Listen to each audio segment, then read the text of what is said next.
Hola a todos, entonces este video lo voy a hacer porque ya lo que quiero es de que finalmente quede bien entendido la parte de la programación orientada a objetos. ¿De qué se trata esto de los objetos? O cómo se manejan, cómo se comen, cómo se les hace todo lo que se les debe de hacer, ¿no? A los objetos.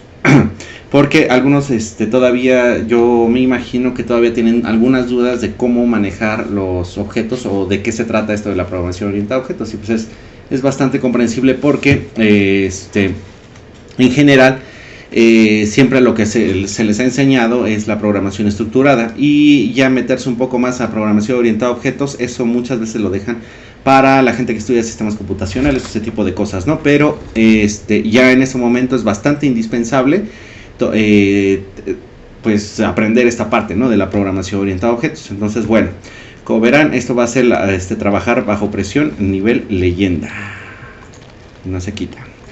Bueno, aquí tengo algunas, una gráfica de los lenguajes de programación más populares en 2016, que es más o menos la misma tendencia que es la que sigue llevando lo de programación. Y se dan cuenta, entonces está Python, Java, C++, C Sharp o el Do sostenido que decíamos, el Python. Entonces aquí le voy a decir Java, no sé cómo traducirlo, C++, bueno, ahí está, ¿no? Entonces, todos estos lenguajes de programación, con excepción del C, por supuesto, son orientados a objetos, o bueno, realmente son multiparadigma, que pueden manejar tanto la programación estructurada como la programación orientada a objetos y la programación funcional.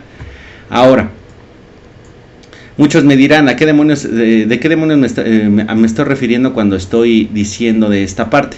Déjenme ver esto. Ok. Entonces, bueno, vamos a empezar, ¿no? Con la programación orientada a objetos. Es un enfoque de programación muy utilizado en la actualidad para el desarrollo de proyectos. Voy a hacerlo un poco grande para que se vea. El estilo de programación es que el programa es visto como un objeto que se forma por una serie de componentes autocontenidos que operan entre sí para realizar las acciones de una aplicación completa, ¿no? Como juntar entonces a los guardianes de la galaxia. ¿Por qué razón? Bueno, ¿a qué me estoy refiriendo con esta parte? El programa es visto como un objeto, pero también lo que estamos haciendo es abstrayendo algo del mundo real y lo estamos pasando entonces a un programa. Entonces, vamos a considerar, como yo les había dicho desde un inicio, que todo es todo lo que nos rodea va a ser una especie así como de objeto, y entonces esos objetos nosotros los vamos a pasar hacia la computadora utilizando entonces dos cosas. Una, que van a ser cómo los podemos describir, ya sea su tamaño, su longitud, lo que sea. No sé qué pasó aquí, pero a ver, bueno, yo sigo porque ya se me perdió hasta el ratón. Entonces esta parte entonces de la programación orientada a objetos es que vamos a tener cómo describir entonces a estos objetos y qué es lo que realizan los objetos, que es lo que yo les había comentado, que era la parte de atributos y la parte de métodos, ¿no? Entonces, bueno, la programación orientada a objetos fue desarrollada en 1967 con un lenguaje que se llamaba Simula 67. ¿Por qué demonios le puse aquí? Ah, sí, porque era Pooh. Bueno, Winnie Pooh. Para hacer, diseñado para hacer simulaciones, creado por estos dos sujetos en Noruega. Entonces se comenzaron a utilizar conceptos como objeto, clase, método, evento, mensaje, propiedad, atributo, etcétera, etcétera, ¿no? Entonces, la programación orientada a objetos es una evolución de la programación estructurada. La programación estructurada venía con el C, Pascal, Basic, Ada, Fortran, COBOL, etcétera, etcétera. Entonces, pero la diferencia va a ser que la programación orientada a objetos va a soportar sintáctica y semánticamente la unión de tipos abstractos de datos y sus operaciones. A esto se le llama entonces clase. Los tipos abstractos de datos son simple y sencillamente los atributos, que van a ser las variables que va a tener entonces un objeto, más bien una clase, ¿no? Y las operaciones entonces van a ser las funciones o métodos.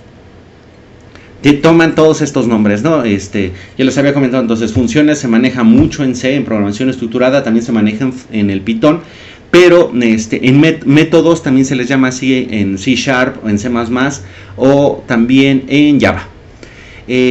Bueno, entonces también soporta en su entorno de ejecución mecanismos tales como el polimorfismo y el envío de mensajes entre objetos. O sea, los objetos se pueden comunicar entre ellos, ¿sale? Se han desarrollado entonces 4 tipos de lenguajes de programación de acuerdo a su nivel, que van a ser el lenguaje máquina, el lenguaje ensamblador, los lenguajes de alto nivel y los lenguajes orientados a objetos. Muchas de estas bueno, hay algunos que clasifican los lenguajes de programación de diferente forma. A mí me gusta mucho clasificarlos así porque es cómo se ve o cómo se maneja directamente entonces a cada uno de los lenguajes de programación. Y aquí estoy colocando entonces que se refiere al nivel de acceso al hardware. En lenguaje máquina nosotros tenemos total y completa libertad sobre el hardware de la microcomputadora. Lenguaje ensamblador no vamos a tener tanto control de él, pero sí estamos muy cercanos entonces a estar manejando todas las partes de la microcomputadora. Esos 5 elementos que yo había dicho en un inicio que estaba conformada la microcomputadora. Después vienen entonces ya los lenguajes de alto nivel. Muchas veces aquí colocan lenguajes de mediano nivel como el lenguaje C, que permite colocar rutinas o subrutinas del lenguaje ensamblador, y también tiene entonces algunas funciones que pueden acceder de manera casi directa al hardware. Pero bueno, vienen entonces ya los lenguajes de alto nivel y finalmente los lenguajes orientados a objetos, que ya están muy por encima entonces de los otros lenguajes. No tienen tanto acceso a la máquina, al hardware de la máquina. Digamos que está muy controlado esta parte, pero ustedes pueden seguir manipulando entonces todos estos elementos, digamos como que desde lejitos, sin realizar tantos movimientos directamente, como es el caso del Python y el Java, ¿no? Que van a tener entonces un intermediario antes de entrar al compilador y ya entonces atacar directamente a cada uno de los elementos de la computadora. Pero bueno, entonces se habla de las paradigmas o estilos de programación. Seguramente entonces su cara sigue así. Sí, así cuando me hablaron yo también tenía esta cara, sobre todo esta. Ajá, sí. Entonces, el paradigma de programación es un modo de pensar. O sea, un paradigma es un modo de pensar, un modelo, un ejemplo, etcétera, etcétera. Entonces, un paradigma de programación representa un enfoque particular o filosofía para la construcción de software. Cada uno de estos enfoques va a tener ventajas y desventajas, y situaciones donde uno resulta más apropiado que el otro. Un paradigma imperativo o por procedimientos se utiliza mucho, utiliza instrucciones como una unidad de trabajo de los programas. Este es el caso, por ejemplo, del lenguaje C, del lenguaje Perl o del lenguaje BASIC, ¿vale? Donde nosotros le vamos a decir así instrucciones precisas a la computadora de haz esto, haz aquello, incluye esto, mueve aquí, limpia esto, etcétera, ¿no? El paradigma funcional entonces saltó un poco más, está basada en la definición de predicados, que es de corte un poco más matemático. ¿A qué me refiero con esto? Pues simple y sencillamente que nosotros, bueno, de manera matemática también existen estas cosas que se llaman funciones, que van a describir entonces, pues no lo sé, una curva en el espacio, una curva sobre ¿cómo se llama? Pues no lo sé, o sea, vamos a tener una función que puede describir algo que ocurra también en la vida real, ¿no? Por ejemplo, cómo es la caída de un cuerpo libre, no lo sé, o sea, estoy pensando, no se me ocurre algún ejemplo de este tipo de corte más matemático. Sin embargo, entonces, ya cuando nos metemos en esta parte de la programación, vamos a tener entonces, que en este caso, es el lenguaje Haskell, en donde vamos a tener funciones o vamos a declarar funciones que van a tener algún tipo de dato, va a recibir algún tipo de dato y también va a regresar un tipo de dato donde va a realizar ciertos procedimientos. Si se dan cuenta, entonces estamos utilizando una parte del paradigma imperativo, pero conjuntándolo dentro de estos subprogramas a los que nosotros llamamos funciones, y después nada más nosotros mandamos a llamar estas funciones asignándole ciertos parámetros, asignándole o no ciertos parámetros, y esta nos va a regresar algún otro parámetro, ¿vale? Aquí estoy poniendo entonces Lisp, Scheme, ML y Haskell, que van a ser lenguajes de programación puramente funcionales, y existen otros como el Python y el Scala que también tienen este paradigma funcional o tienden a ser este paradigma funcional, pero se les también conoce como lenguajes multiparadigma porque manejan varios de estos paradigmas. Otro de los paradigmas, el paradigma lógico, está basado en la definición de relaciones lógicas, por ejemplo el Prolog, Y entonces aquí estoy poniendo la sintaxis del factorial. Entonces, ¿cómo voy yo a ir colocando de manera lógica, o cómo voy a ir entonces construyendo este programa? Véanlo, por ejemplo, como, no sé si algunos de ustedes estén aprendiendo inglés o ya sepan inglés, que el inglés es un lenguaje muy lógico, que va construyendo sus oraciones muy cercano a cómo está trabajando el paradigma lógico de programación. Ustedes van colocando entonces tanto los sustantivos como los verbos como los predicados, y pueden de una manera muy sintáctica, o sea, muy resumida, decir cosas o transmitir cosas de una manera, o transmitir alguna cosa, transmitir algo y de una manera entonces muy sintáctica, ¿no? Entonces, en una manera muy resumida, decir cosas o decir muchísimo, ¿no? Esa diferencia del español, por ejemplo, ahorita estoy diciendo una cantidad enorme de palabras y realmente no estoy diciendo absolutamente nada, ¿no? Entonces, bueno, como pueden observar aquí, entonces, fíjense cómo está funcionando entonces el paradigma lógico. Le estoy diciendo entonces que el factorial de 0 es 1, el factorial de 1 es 1, y después entonces le estoy diciendo el factorial de un número n va a llevar a f, tal que entonces estoy diciendo el predicado de que si n es mayor a 0, n va a ser n menos 1. ¿Sale? O sea, entonces le voy a regresar el n menos 1. Después entonces el factorial de n1 y f1, donde f es n por f1. Parece un poco raro, parece un poco loco, pero funciona bastante bien. Solamente es entonces para que lo conozcan, o sea, no es para que lo tomen en consideración. Quizá después con los de programación avanzada vea alguna parte esta de Prolog. Pero bueno, entonces viene entonces el paradigma orientado a objetos. Está basado entonces en el imperativo, pero encapsula ciertos elementos denominados objetos que incluye tanto variables como funciones, como ya había dicho desde un inicio. De lenguajes de programación, de los únicos que conozco que es puramente orientado a objetos es el Smalltalk. Todos los demás son lenguajes multiparadigma. ¿Sale? Va. Entonces, bueno, aquí hay otra clasificación, etcétera. Bueno, esta presentación estaba hecha para algunas personas que van estudiando Java, pero bueno, no está de más, ¿no? Entonces, profe, mucho bla bla bla y no hace nada. Pues es cierto. Entonces, bueno, en el GitHub, tanto la de programación avanzada como los de análisis y diseño de programas, les subí un ejemplo que me pareció bastante interesante. Y para quitarnos la mayoría de los ejemplos de que generan, o de los que he visto en internet, ¿no? Que generan la clase persona, la clase empleado, la clase trabajador, o la clase producto, la clase no sé qué. Vamos a cambiarlo un poquito. Vamos a ver entonces, lo quise hacer así, para cambiarle un poco a la forma de cómo realizar esto de la programación orientada a objetos, para entonces ver cómo se clasifican los organismos vivos en biología, ¿no? Vamos a ver aquí una pequeña, ¿dónde lo tengo? Aquí está, reino. ¿De qué se trata entonces esto? Bueno, tenemos la taxonomía, que es entonces realizar la clasificación o el ordenamiento o las reglas de los seres vivos, o es la ciencia entonces de la clasificación de los organismos vivos.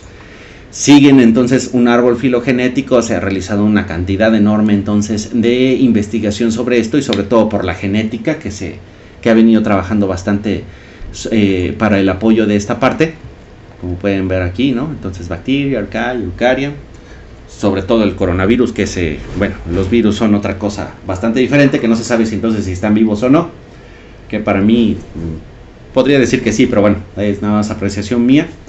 Entonces, bueno, pongo esta porque entonces ya me meto a esta parte. Los organismos generalmente los van clasificando en ciertos subgrupos. El primero de ellos es el dominio.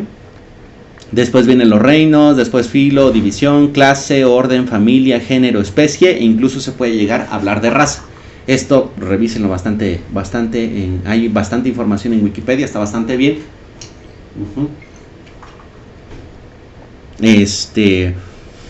Y bueno, Se habla de toda la historia. Chequen esto, está bastante interesante. No nada más es quedarse en cuestiones completamente ingenieriles, ¿no? Sino también al ver algunas cosillas que pueden ser de bastante utilidad. Y sobre todo entonces ver cómo poder unir diferentes materias o diferentes ciencias, no sé, por medio de la programación. Sí, me quiero ver bastante, pues no lo sé, egocéntrico, si quieren verlo de esta manera, ¿no? Pero vale, entonces, bueno, tomando en consideración entonces que se puede clasificar a los seres vivos de esta manera, yo lo que puedo hacer entonces es generar estas cosas que se llaman clases, que van a tener tanto atributos como métodos, ¿sale? Entonces, vamos a ver esta parte de aquí, de programación orientada a objetos. Entonces, bueno,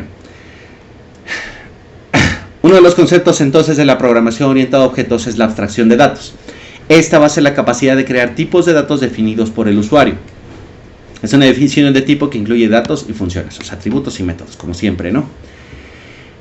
Esta parte que viene aquí es muy, muy importante. La abstracción permite no preocuparse de los detalles accesorios y generalizar entonces para centrarse en los aspectos que permitan tener una visión global del problema. ¿Cuál va a ser mi problema entonces en esta parte? Mi problema es de que quiero realizar un programa que me ayude a hacer la clasificación de un animal, en específico un gato. Entonces, teniendo en consideración toda esta información que yo tengo de esta parte, es de que la clasificación de la taxonomía en biología se realiza entonces por esta parte. Vamos a tener cada uno de estos subgrupos. Entonces, cada uno de estos subgrupos yo los podría generalizar en una clase, ¿sale?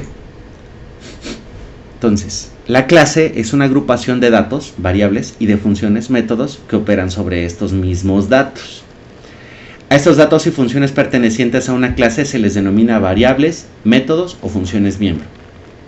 Todos los métodos y variables se definen o se deben de definir dentro del bloque de la clase, ¿sale? Entonces, vamos sobre atributos y métodos, y todo esto siempre se va a mandar de un método main, que inclusive para los de programación avanzada, que hemos estado viendo que Python no existe tal cual el método main, pero sí hay una especie así como de programa principal que va a mandar a llamar tanto todas las funciones como las clases, como los etcétera, ¿no? Que se definan con anterioridad, ¿sale? Vale, pues, entonces, la definición. Bueno, por un lado, por un lado va, para los de análisis y diseño de programas, recuerden, la definición se va a realizar de la siguiente forma. Se va a colocar entonces la palabra class y después entonces se va a poner el nombre de la clase. El nombre de la clase siempre inícienlo con una letra mayúscula. Se ponen estas llaves y después ya se van a poner tanto los atributos como los métodos. Eso no hay ningún problema, ¿no? Para los de programación orientada, esto se va a poner con la clase, class reino, más bien con la palabra clase class, 2 puntos, y entonces ya después se ponen tanto los atributos como los métodos. Los métodos recuerden que se tienen que poner como def, y ya después se ponen algunas cosillas por ahí, ¿no? Va que va. Los atributos entonces van a ser variables, ya que sean de tipo primitivo o incluso de otra clase, ¿sale? Para los de análisis y diseño de programas, recuerden que existen clases, por ejemplo, como la de int32, int16.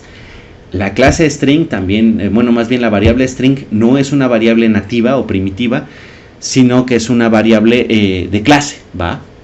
Y los métodos son declaraciones de funciones, las cuales contienen el código que se ejecutará entonces cuando se invoque. Van a ser esos subprogramas, ¿sale? Inclusive, pueden ver aquí, esta es una declaración de tipo en Java, que es muy, muy similar, por ejemplo, a C#, al do sostenido, perdón, ¿sale? Vale, entonces, los análisis y diseño de programas también ya vimos en el Raptor cómo se definen entonces estas clases en los diagramas de clase, ¿va? Las clases anteriores entonces no pueden ejecutarse por sí mismas. Son solamente definiciones que permiten crear y manipular objetos de esa clase. Entonces, nosotros tenemos que mandarlas a llamar desde main, ¿va? Déjame ver si tengo por aquí una de las clases. O un diagrama de clase, creo que no. Bueno, no hay aquí ningún detalle. Bueno, entonces aquí está. Entonces, puede ser el diagrama de clases. El diagrama de clases, recuerden, se va a conformar entonces por el nombre de la clase. Vamos a entonces después a colocar entonces los atributos y finalmente los métodos. Si recuerdan, podemos tener aquí un menos porque van a ser de tipo privado y más de tipo público. ¿A qué me estoy refiriendo entonces con esta parte? Los de tipo privado o los que sean atributos o métodos de tipo privado, Citripio que así estoy diciendo, solamente se van a poder manejar dentro de la misma clase, ¿sale? ¿Cómo se hace esto? En el do sostenido, en C Sharp, se va a colocar la palabra private, ¿sale? Estos solo se van a manejar dentro de la misma clase y en el caso del Python, se van a colocar con el guión bajo, ¿va? Entonces estos solamente yo los voy a poder manejar dentro de la clase. Si yo los intento manejar fuera de la clase o en el main, podría ser, o en algún otro método, me va a marcar error, me va a mandar muchísimo al demonio el programa, ¿va? ¿Sale? Y la clase pública, o más bien los atributos o los métodos públicos, no hay ningún problema, eso se pueden manejar en donde sea. Esos son así como que total y completamente, ¿cómo se llama? Estos que les gusta que los observen en todas las situaciones habidas y por haber, ya sean públicas o privadas. Bueno, no sé. Entonces, ahí está esta parte, ¿no? Será uno de los ejercicios que había dejado en alguna vez. Déjenme ver, Entonces aquí están tanto los atributos como los métodos tanto en la parte del ¿cómo se llama? Del Python como del ¿dónde está? Espérame, permítame. Como del do sostenido, ¿no? Y aquí estaba lo que estaba buscando. Entonces aquí están los modificadores de acceso. Los modificadores de acceso funcionan también en Java, como en el do sostenido, en el C Sharp. Como dato adicional, ahorita que estamos aprendiendo con los análisis y diseño de programas, para los de análisis y diseño de programas, están aprendiendo esta parte del C Sharp. Para dar el salto al Java, va a ser bastante sencillo, porque C Sharp está basado, o fue uno de los intentos de Microsoft de querer sustituir entonces al Java. Entonces les va a ser bastante sencillo, ¿no? Pues entonces ya vimos los public y private, pero existe entonces una cosa u otro modificador que se llama protected. ¿Y qué es eso de protected? Bueno, aquí están los private, que nada más se acercan, que lo podemos ver aquí. Este diagrama es bastante bueno. El public lo ven todas las clases. El protected solamente entonces lo van a ver las mismas clases o las subclases, que ahorita es lo que vamos a ver. El default, bueno, esta es una parte, funciona bien tanto en el C Sharp, con el do sostenido, y en el Java, pero en el Python tanto no es así. Esta parte como de default es muy cercano al public, está un poco más cercano al public, y el private solamente en la misma clase lo ve,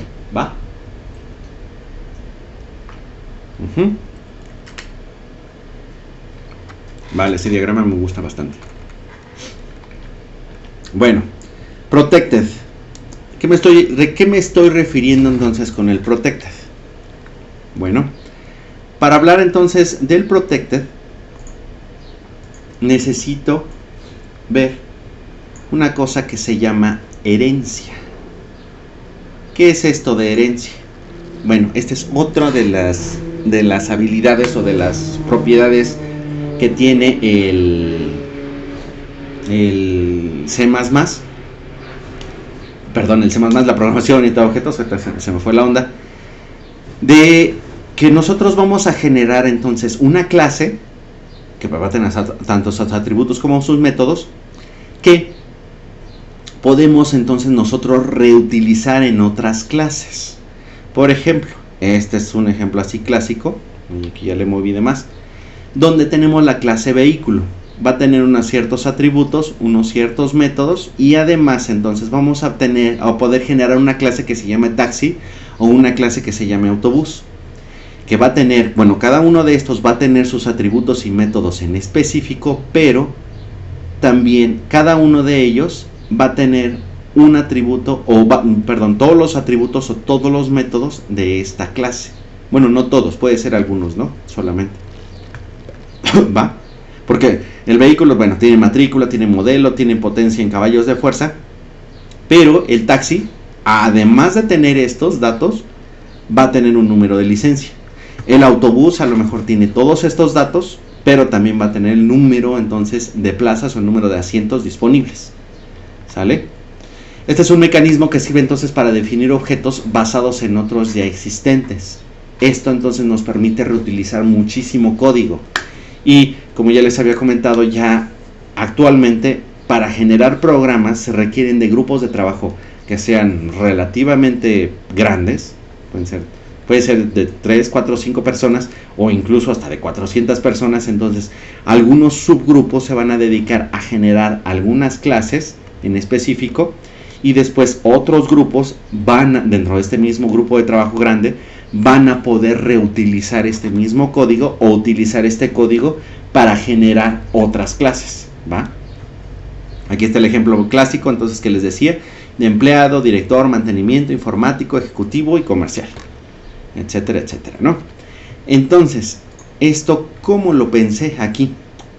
En el do sostenido, en el C#, generé la clase reino, que va a tener unos ciertos atributos, que van a estar tanto el dominio como el reino, porque son poquitos, ¿no? Entonces, estos van a ser heredados por una clase hija, porque se dan cuenta, entonces de los reinos vamos a tener estos 4, el protista, el fungi o hongo, plantae o las plantas, y animalia o los animales, ¿no? Entonces, si nosotros generamos una clase animalia, que va a ser entonces hija de la clase reino, va a heredar entonces todos estos atributos. Los private no, solamente se van a poder ver dentro de la clase reino, pero los que tienen atributo de protected sí los va a poder heredar. Si son públicos, por supuesto que los va a poder heredar. Entonces va a heredar todos los métodos y estos dos atributos aquí. Estoy haciendo exactamente lo mismo en Python. Genero dos atributos que son privados, digamos, que solamente son ocultos o privados, estos dos atributos que son públicos, y los métodos que va a heredar entonces la clase animalia. Entonces animalia va a heredar de reino, ¿sale? Y entonces hice exactamente lo mismo con todas las demás clases, porque de animalia existen, bueno, estos y algunos que no recuerdo, pero por ejemplo está aquí, este que va a ser la clase animal, no la clase animal, sino que va a ser mamalia, perdón. Entonces, ahora sí, la clase mamalia va a ser la hija de animalia, que es hija de reino, ¿no? Entonces, animalia le va a heredar sus atributos y métodos a la clase mamalia. Y a su vez, entonces, animalia está heredando de reino. ¿Se dan cuenta? Entonces, estamos teniendo como que hijo de Odinson y cosas así, ¿no? Exactamente lo mismo estoy haciendo en Python, ¿sale? Hasta llegar a la clase gato. También aquí, por aquí está entonces la clase gato. La clase gato entonces va a ser hija de Felidae, hija de carnívora, hija de mamalia, hija de animalia, hija de reino. Entonces me fui metiendo así cada vez más específico, más específico, para entonces de tener de una clase reino que es muy general a llegar a una cosa extremadamente particular que va a ser mi animalito que se llama el gato. Y este va a tener dos atributos, la especie y la raza, ¿no? Entonces ya para ser más específico, ¿sale? Aquí además a lo mejor yo pude haber puesto más atributos, nada más que ya me dio más flojera de qué va a ser el gato, qué atributos, cómo puedo describir un gato, por el color, por su tamaño, por su temperamento. Bueno, el temperamento siempre de los gatos es cambiante y horrible. No lo sé, o sea, no se me ocurre algún otro atributo. Inclusive pude haber puesto otros métodos como comer, ya saben lo que hace el gato, ¿no? Entonces, vamos a tener esta parte así, ¿sale? La parte interesante de todo esto es, en el do sostenido, es recordar esto de this. Esta palabra this me estoy refiriendo entonces a la misma clase en donde estoy trabajando. Le estoy diciendo entonces de la clase reino, utiliza entonces, de esta misma clase, de esta clase, utiliza entonces el atributo dominio. Para el caso de Python, entonces tenemos la palabrita self, ¿sale? Self, entonces me está diciendo entonces de esta misma clase o de yo mismo clase reino, voy a modificar mi atributo dominio, ¿sale? Y entonces así, simple y sencillamente de esta forma funciona la programación orientada a objetos. ¿Qué pasa entonces? En el main ya lo único que tengo que hacer es crear un objeto de la clase gato. ¿Cómo le hago? Recuerden, y lo que siempre les he dicho del mantra, para los del do sostenido, análisis y diseño de programas, es colocar el nombre de la clase, el nombre del objeto, nuevo, constructor. Para el caso de Python es un poco más sencillo, lo han hecho un poco más sencillo, que es simple y sencillamente poner objeto igual a constructor de clase, ¿sale? Ahora, ¿a qué me estoy refiriendo con esta parte de constructor? El constructor, entonces, va a ser una función o un método especial que va a tener el mismo nombre de la clase. Aquí no puse un constructor, qué cosa tan extraña. Bueno, ahí no puse el constructor, pero bueno, en el caso aquí de Python, aquí sí coloqué un constructor, ¿sale? El constructor entonces va a tener el mismo nombre de la clase, o en Python va a ser con esta función especial, init. Se va a mandar a llamar cada que ustedes coloquen o creen un objeto nuevo, que yo les había dicho que se llama instanciar un objeto, ¿sale? Crear un objeto de la clase gato es instanciarlo, ¿sale? Es hacer la instanciación. Otro método muy representativo de la programación orientada a objetos es el destructor. El destructor entonces se va a mandar a llamar cuando se termine el programa o cuando ustedes quieran liberar la memoria. En Python, al igual que en otros lenguajes de programación, como el do sostenido o Java, los destructores no son tan importantes o no son tan vitales, ya que existe un objeto o algo especial de cada uno de los lenguajes que se llama recolector de basura, que se encarga entonces de eliminar los objetos y limpiar la memoria cuando sea necesario. Entonces, no es tan absolutamente necesario que ustedes creen el constructor, porque simple y sencillamente cuando el programa termine, aquí, entonces se va a mandar a llamar. Simple y sencillamente con eso, ¿sale? Bueno, ¿qué más? Entonces, sobre esa parte estábamos, la parte de la abstracción, también de la encapsulación. Bueno, la encapsulación, esto se le llama entonces generar estos atributos que solamente se puedan ver dentro de la clase, ¿sale? Entonces, vamos, haciendo así como que un mini resumen de esto.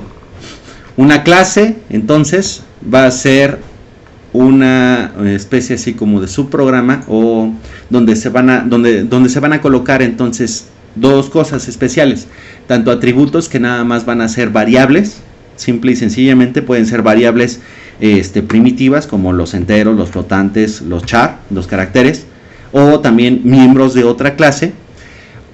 Y por otro lado también vamos a tener los métodos. Los métodos van a ser aquellas funciones que van a modificar entonces cosas de los atributos de la misma clase, ¿no? Ahora bien, entonces, cuando ustedes quieren generar un objeto se instancia a partir de una clase. O sea, entonces vamos a generar una variable que va a contener todos estos elementos. Ahora, existe la otra parte que es la encapsulación. La encapsulación es generar atributos que nada más van a verse dentro de la misma clase. ¿Por qué? Atributos o métodos, pueden ser cualquiera de los dos. Porque quizá el programador que recibe entonces esta clase no le va a interesar utilizar estos atributos, sino simplemente actuar sobre ellos. ¿Sale? Vale. Entonces, va. Y ¿qué más?